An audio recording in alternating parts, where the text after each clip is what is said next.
Assalamualaikum warahmatullahi wabarakatuh. Selamat pagi anak-anakku semua, apa kabarnya?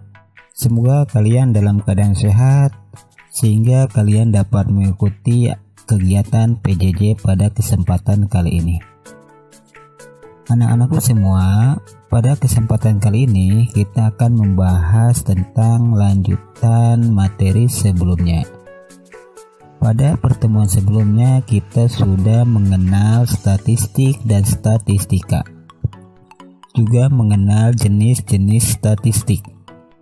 Kemudian kita juga sudah membahas tentang pengumpulan data dan definisi dari data itu sendiri. Nah, pada kesempatan kali ini kita akan membahas tentang penyajian data.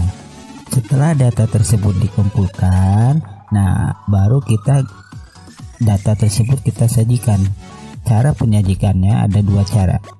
Ada dengan tabel atau dengan diagram. Kita akan bahas satu-satu. Baik, kita mulai dengan penyajian data dengan menggunakan tabel.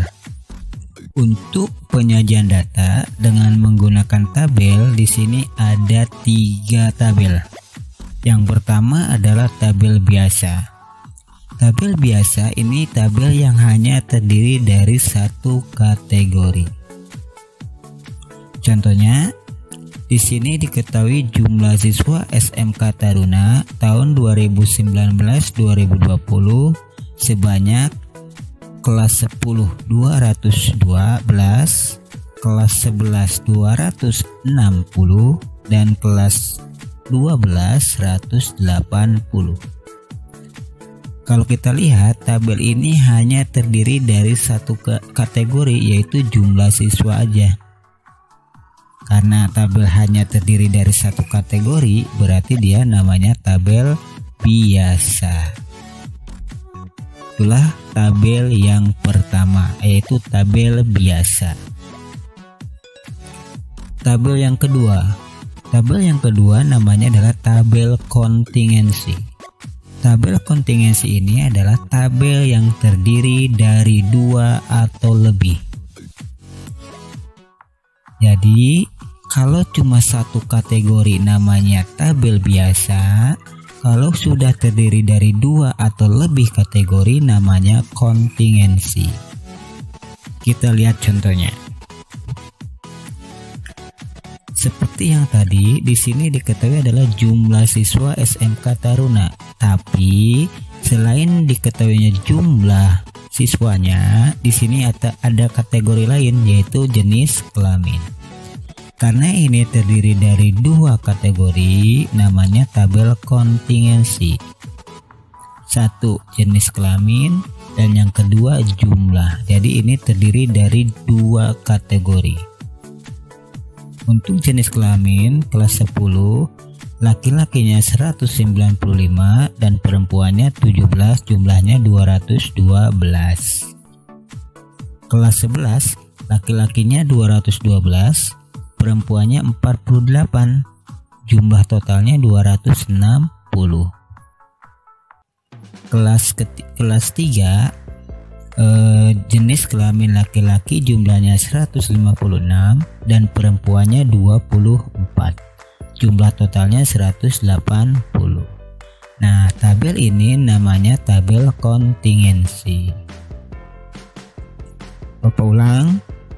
Yang pertama tadi tabel biasa hanya terdiri dari satu kategori, dan yang kedua tabel kontingensi terdiri dari 2 atau lebih kategori.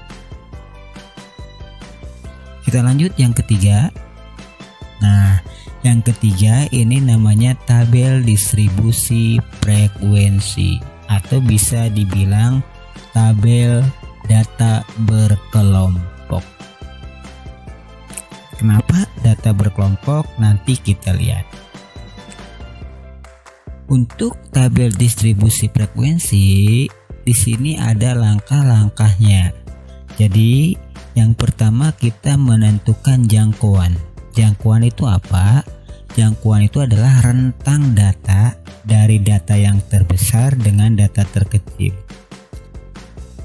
itulah jangkauan. Jadi rumusnya adalah data terbesar, ini X max itu artinya data terbesar, dikurang data terkecil. Jadi kita lihat data terbesarnya berapa, data terkecilnya berapa, baru dikurangin, itulah jangkauan. Yang kedua, kita menentukan banyak kelas. Untuk jangkauan disingkat dengan J, sedangkan banyak kelas disingkatnya dengan K. Nah, untuk K atau banyak kelas rumusnya adalah K sama dengan 1 ditambah 3,3 log N. 1 ditambah 3,3 kali log N. Log ini adalah logaritma dan N ini adalah banyak data. Itu untuk menentukan banyak kelas. Yang ketiga adalah menentukan panjang kelas. Tadi banyak kelas, sekarang panjang kelas.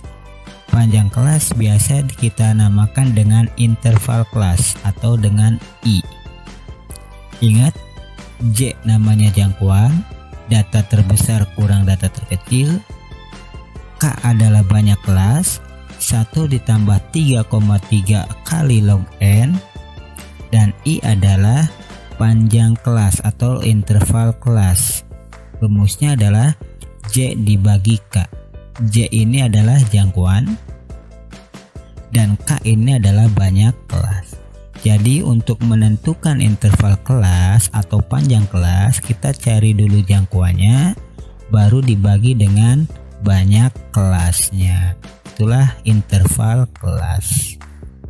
Jadi untuk menentukan tabel distribusi ada caranya, tidak sebebas-bebasnya seperti dua tabel sebelumnya. Kalau tabel yang pertama dan yang kedua kita bebas, nggak ada aturan. Yang penting kalau satu kategori dan dua kategori, cara penyajiannya seperti tadi. Tapi kalau sudah masuk ke tabel distribusi frekuensi ada 3 langkah. Yang pertama menentukan jangkauan, yang kedua menentukan banyak kelas, dan yang ketiga menentukan interval kelas.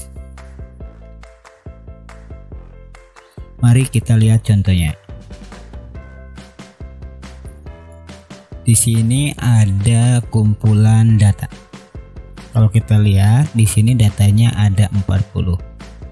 Ada 27, 54, 8, 27, 4 dan seterusnya sampai terakhir adalah 47. Dari ke-40 ini kita akan membuat tabel distribusi frekuensinya. Atau dari data ke-40 ini kita akan menyajikannya dalam bentuk tabel distribusi. Nah, langkahnya tadi ada berapa? Ada 3. Menentukan jangkauan, menentukan banyak kelas, dan menentukan interval kelas. Kita lihat yang pertama. Yang pertama tadi adalah mencari jangkauan. Jangkauan rumusnya adalah data terbesar dikurang data terkecil. Dari data ini, dari ke-40 data ini mana yang paling besar dan mana yang paling kecil? Kita lihat. Silahkan diperhatikan dari data-data ini mana yang paling besar, mana yang paling kecil.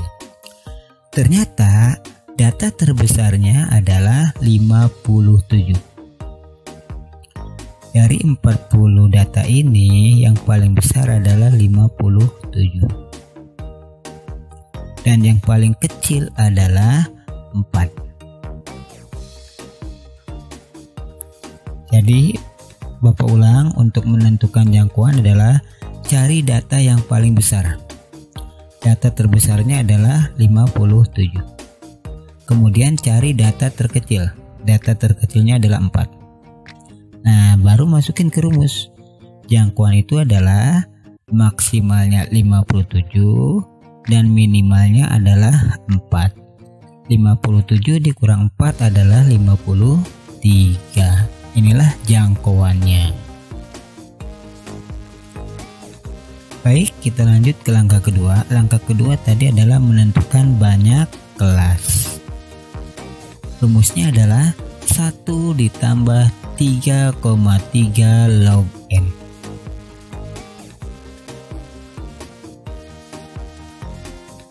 Berarti karena N-nya itu adalah jumlah data, untuk data yang tadi jumlahnya adalah 40. Jadi 1 ditambah 3,3 kali log 40. Nah, untuk mencari log 40 ini harus menggunakan kalkulator. Ya. Nah, biasanya di dalam ujian log 40 itu sudah diketahui. Jadi di soal itu diketahui log 40-nya itu sekian gitu loh. Jadi kita nggak usah lagi menggunakan kalkulator. Tapi kalau di kenyataan, di dunia nyata, kita harus menggunakan kalkulator untuk menentukan log 40 ini. Caranya gimana? Caranya adalah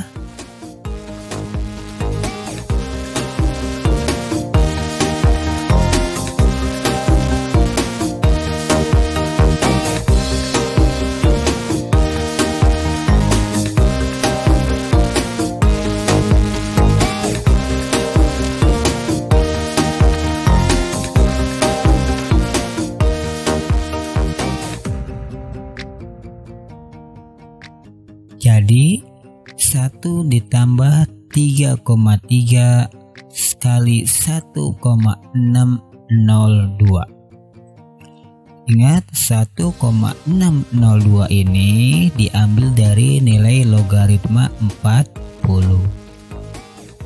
Ini jangan ditambahin dulu, kita kalikan dulu. Ingat, operasi penjumlahan dan perkalian itu yang utama adalah perkalian. Jadi utamakan dulu perkalian. 3,3 dikali dengan 1,602. Jawabannya adalah 5,286. Ditambah 1 sehingga 6,286. 6,286 ini kita bulatkan jadi 6. Kenapa jadi 6? Ingat aturan pembulatan. Kalau setelah koma ini angka, ini kan angka 2. Ini aturannya nih. Kalau angka 5 ke atas, berarti yang ininya ditambah 1. Tapi kalau di bawah 5, berarti ininya tetap. Nah, sekarang ini berapa nih? 2. 2 itu di bawah 5 apa 5 ke atas?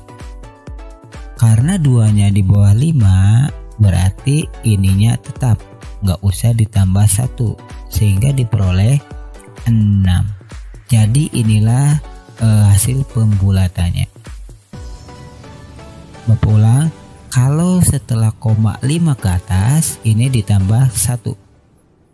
Tapi kalau di bawah 5 ini tetap. Misal 6,786, karena 7 berarti kan lebih dari 5. Ini ditambah 1 jadi 7. Karena di sini untuk soal ini di bawah 5, berarti ini tetap, yaitu 6.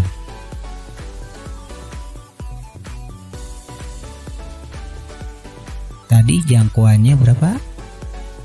Ya. Untuk banyak kelasnya berapa?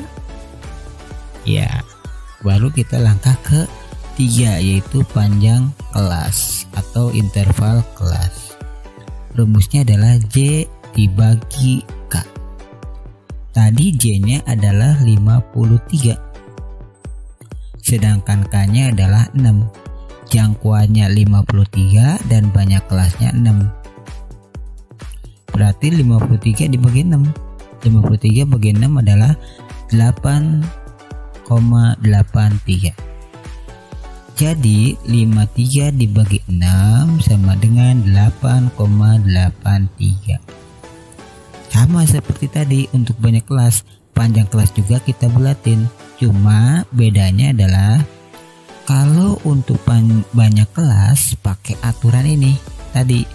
Kalau di bawah 5 tetap, kalau 5 ke atas ditambah 1. Tapi kalau untuk banyak kelas, berapapun angka di sini ini tetap ditambah 1.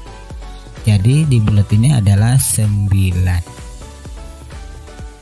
Ingat ya, kalau untuk panjang kelas semuanya ditambah 1. Mau di sini angka berapapun ini ditambah 1. 8,01 berarti jadi 9. 8,72 berarti jadi 9. 6,17 berarti jadi 7. Jadi pokoknya yang ini ditambah 1. Itu untuk panjang kelas atau interval kelas. Ya, jadi selalu bertambah 1.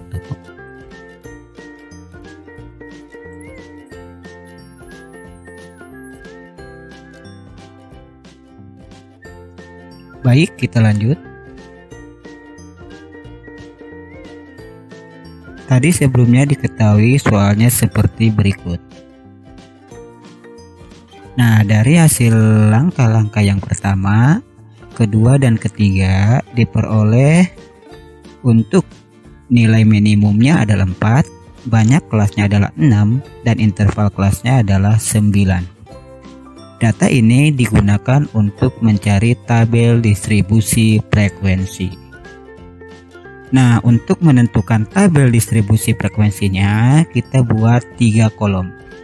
Yang pertama adalah data, yang kedua adalah turus, dan yang ketiga adalah frekuensi. Untuk selanjutnya, turus boleh kamu tidak buat, jadi cukup data dan frekuensi. Untuk saat ini saya buat agar membantu untuk pengerjaan soal ini. Baik, kita lihat. Di sini nilai minimumnya adalah 4.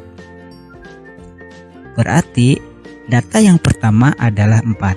Ini cara mudahnya. Jadi kita samain aja antara minimum dengan data pertamanya. Kalau minimumnya 4 berarti di sini 4. Kalau minimumnya 5 berarti di sini 5. Nah, selanjutnya adalah kamu tentukan banyak bilangan sebanyak 9 bilangan mulai dari 4. Jadi kamu tentukan sebanyak 9 bilangan dan 4-nya sudah termasuk. Berarti 4-nya kita hitung. 4, 5, 6, 7, 8, 9, 10, 11, 12. Berarti di sini jatuhnya di 12. Jadi kenapa 12? Karena di sini intervalnya 9. Jadi 4 sampai 12 ini adalah menunjukkan banyak bilangan sebanyak 9 bilangan. 4, 5, 6, 7, 8, 9, 10, 11, 12. Jadi 9 bilangan. Nah, untuk selanjutnya di sini kan tadi 12, berarti habis 12 13. 13 taruhnya di sebelah sini. Untuk sini tinggal tambahin 12 tambah 9. 12 tambah 9 adalah 21. 21 habis 21 adalah 22. Baru 21 tambahin 9. 21 tambah 9 30. 30 baru 31. 30 tambah 9 39. 39 baru 40. Baru 39 tambah 9 48. 48 habis 48 adalah 49. Nah, 48 tambah 9 57. Jadi inilah datanya.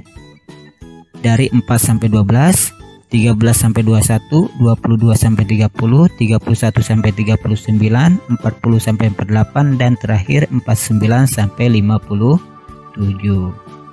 Nah, kalau sudah seperti ini baru kita lihat datanya, semua datanya kita masukin ke kelompok yang mana.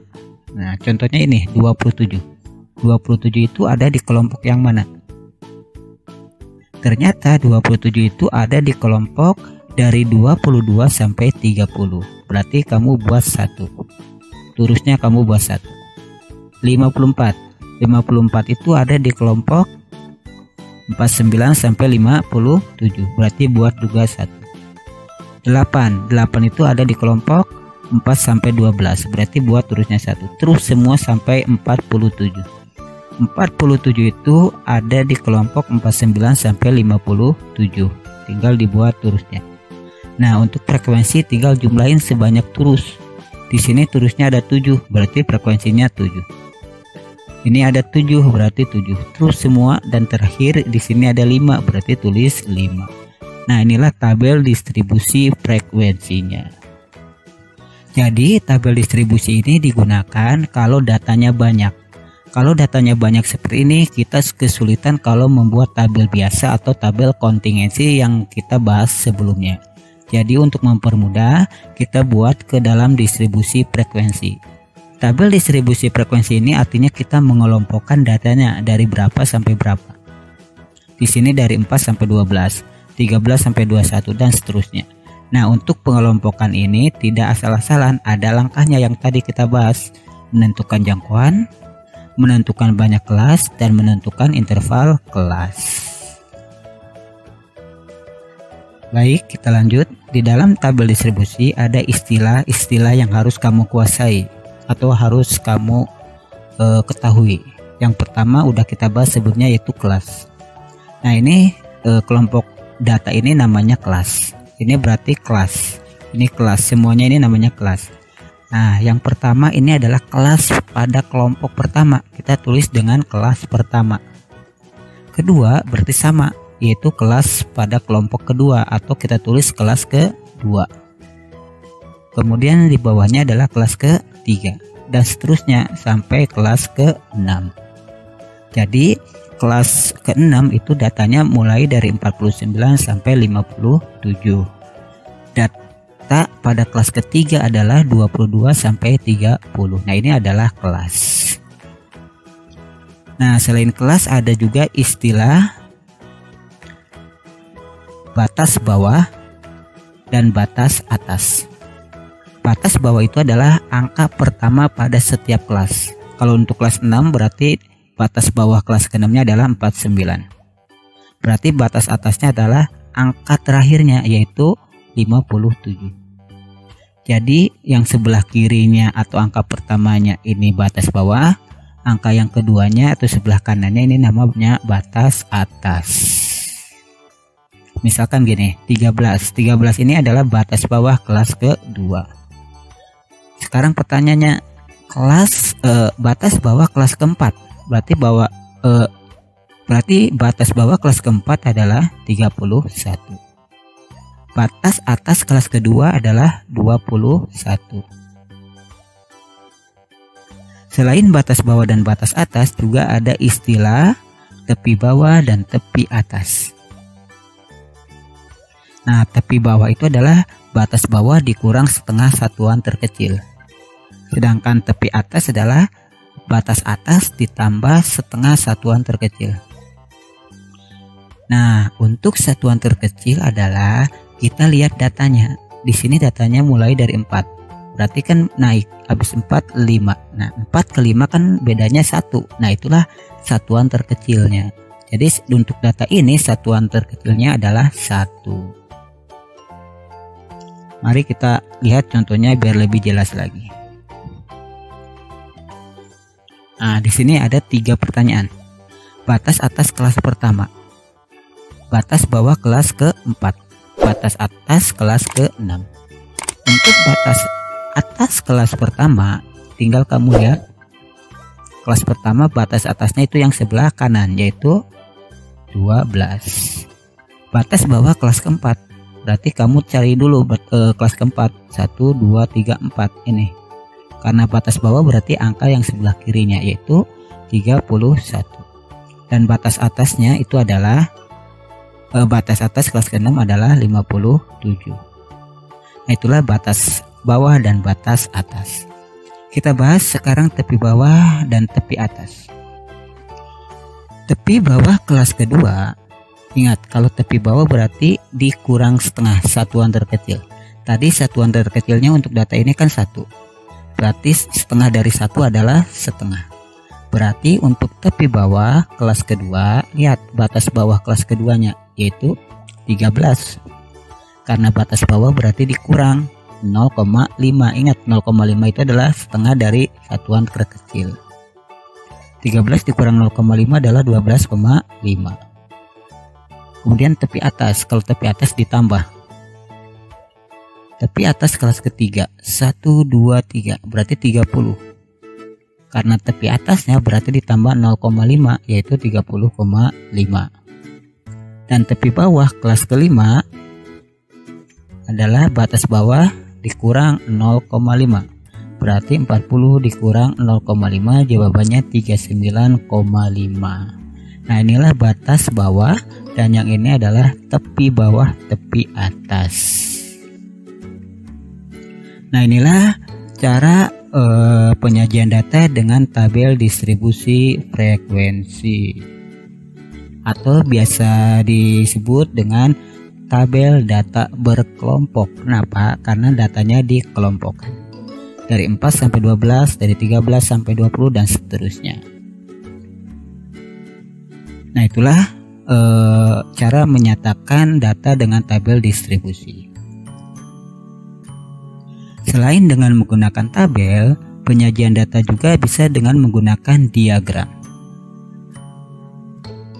Yang kita bahas untuk penyajian data dalam bentuk diagram ada 3. Yang pertama diagram batang, diagram garis, dan diagram lingkaran. Kalau diagram batang yaitu penyajian datanya dengan menggunakan gambar berbentuk batang atau kotak. Jadi ada ke atas. Jadi dalam bentuk kotak. Jadi seperti ini. Nah, kurang lebih seperti itu. Dan nanti ada contohnya. Kalau garis ya penyajian datanya dengan diagram garis. Jadi seperti ini.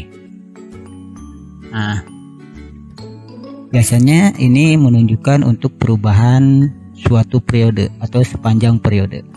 Dan yang ketiga adalah lingkaran. Pasti kalian sudah mengenal lingkaran. Nah, nanti setiap lingkaran itu ada daerahnya. Nah, seperti itu. Jadi diagram batang, diagram garis, dan diagram lingkaran. Mari kita lihat contohnya masing-masing. Nah, ini adalah contoh dari diagram batang. Ini yang disebut batang. Jadi ada kotak, ada batang. Untuk pembuatan diagram batang kita bisa menggunakan program Excel. Jadi kita tinggal menginput datanya. Setelah itu baru kita pilih di menu grafik. Tinggal pilih diagram batang, baru jadilah seperti ini. Yang perlu kalian ketahui untuk diagram batang, untuk setiap jenis harus berbeda warna. Di sini ada yang bekerja, melanjutkan belajar, dan menganggur. Jadi antara ketiga ini warnanya beda. Tapi untuk setiap tahunnya di antara satu jenis itu harus sama. Kan satu jenis pekerja. Pekerja warna hijau, hijau tua. Berarti yang warna hijau tua itu setiap tahun itu sama, yaitu yang bekerja. Begitu pula dengan melanjutkan belajar dan menganggur. Jadi harus sama. Nah, inilah diagram batang. Kemudian selain diagram batang ada juga yang namanya diagram garis. Nah, ini adalah diagram garis. Jadi dia berbentuk garis. Pada tahun 2007 jumlahnya 50. Berarti 2007 itu kamu buat sebanyak 50. Kamu kasih titik. Terus 2008 sebanyak 95. Bisa buat titik. Titik, titik, titik, dan terakhir untuk 2012 sebanyak 80.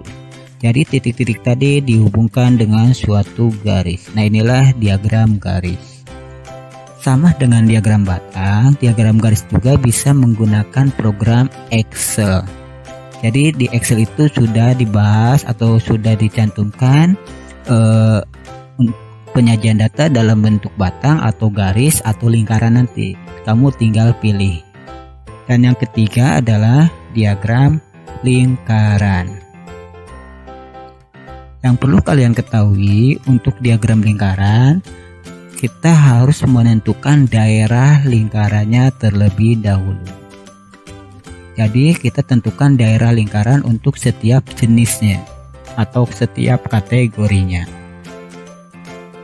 Nah, caranya adalah lihat untuk PNS. kategori pertama PNS ada berapa? 26. Berarti tulis 26 per 720 ini adalah jumlah semua. Jadi jumlah semuanya itu ada sebanyak 72.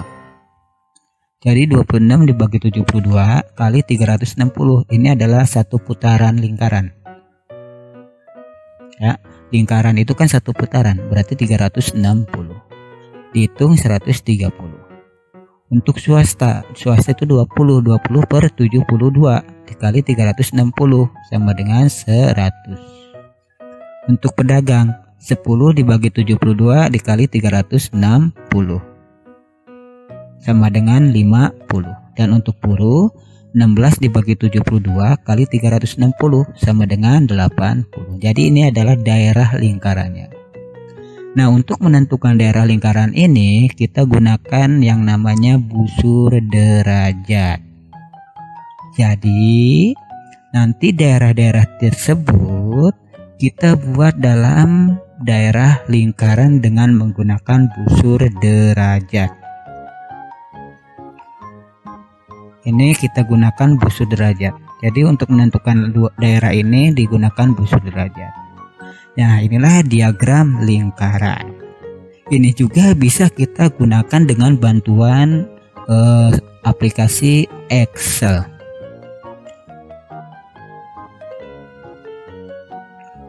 Itulah pembahasan pada kesempatan kali ini. Untuk selanjutnya silahkan kalian kerjakan soal ini. Soal ini sudah Bapak upload di Google Classroom. Jadi kalian tinggal download untuk bisa mengerjakannya. Terima kasih atas perhatiannya. Semoga penjelasan ini bisa kalian pahami. Wassalamualaikum warahmatullahi wabarakatuh.